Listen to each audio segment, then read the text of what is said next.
Hi everyone. In this video we are going to look through and work through the code for the recursive implementation of binary search. So as a reminder, you do not have to code this algorithm on the exam, on the AP exam, but it is a really good example of a algorithm that can be written recursively. And so in terms of helping you understand recursion, this is a really good example to work through. So I'm just going to walk through the code with you and explain kind of why we're doing certain things and how different pieces work.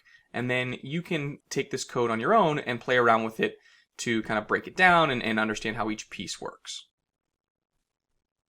So inside of our class here, we have our method declaration here. And remember, it's going to return an int because basically what we're looking for is the position of a specific number in this integer array called array. And the number we're looking for is passed in as a parameter called target. And then because this is a recursive binary search, we also need to pass in a number for our low index and a number for our high index. And the reason we need to pass those in is that because we're going to be updating low and high as we go through this algorithm, right? As they move closer and closer together, like the pages in a dictionary getting closer and closer together, we need to pass them back into our recursive function each time with updated values. Okay, so the first step is establishing our midpoint.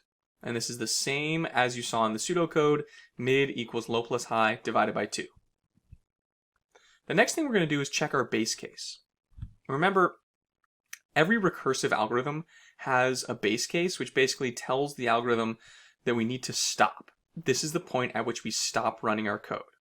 So the base case here is that we check the element at mid, and it's equal to target. Great. We found the position of the number we were looking for, and we return it. The next if statement here is another base case. This is also an instance in which we would stop running the algorithm. And this is the base case where if we have searched through all the elements in the array and we have not found the target value, then we return -1 to indicate that we didn't find it. So how do we check if that's the case? Well, we're going to check if high is less than low, right? Which means if high and low have moved past each other in the array, and that means that we have basically searched every element and we haven't found our target. Okay, so now let's look into the next part of this code, which is showing us the recursive calls. So the recursive calls, right, are going to be the places in the code where we call recursive binary search inside of itself. So the first instance in which this would happen is if target is less than the element at position mid. Right, so if we check the midpoint and we realize that target is less than this number, then that means that target has to be on the left side of the array. And so to now start searching the left half of the array, we're going to call recursive binary search again, pass in the same array because we're still searching it, pass in the same target. The low point doesn't move, but the midpoint, -1, now becomes the high, our value for our high index. Right, and so you notice that we're not setting high equal to mid -1 as we would normally do in our iterative version. Instead, we're just passing mid -1 as the parameter, the real parameter here, and then when it gets passed into this function, recursive binary search, it becomes high. Okay, so that's one instance where we would call this recursive binary search. And then the second instance is the opposite case, where if target is greater than the number at array position mid, then we're going to call recursive binary search on array, target, and now low has become mid +1, and then high is the other value here. So what I want you to think about here, and this is sort of the trickiest part of understanding a recursive algorithm, is what is happening when we say return recursive binary search.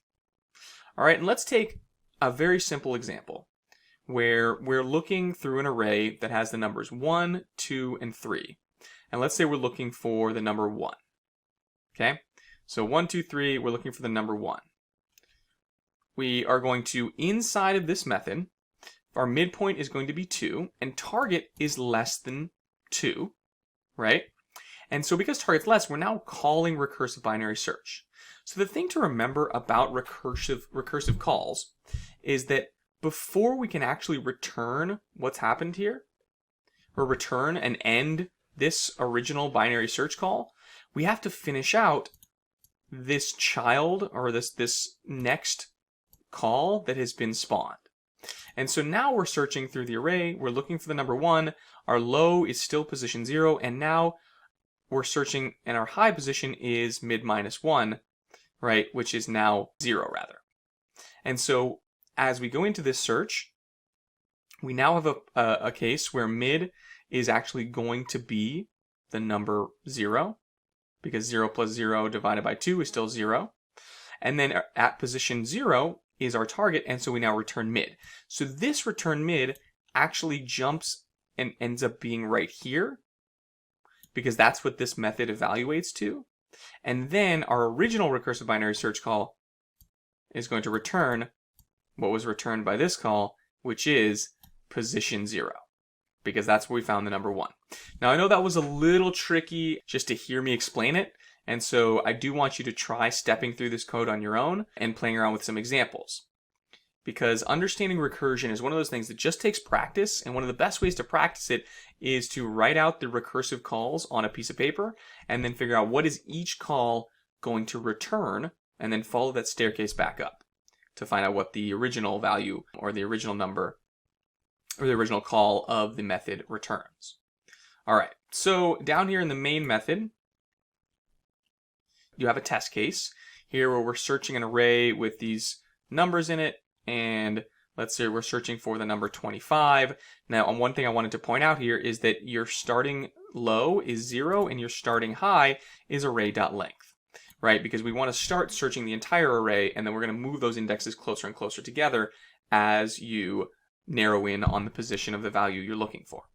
And if we try running our code here, we see that it says 25 was found at index 5, 0, 1, 2, 3, 4, 5. Okay, great. So the algorithm worked that time. On your own now, I want you to try playing around with this code, see if you can break down how this code works, and test it on a few other arrays just to verify for yourself.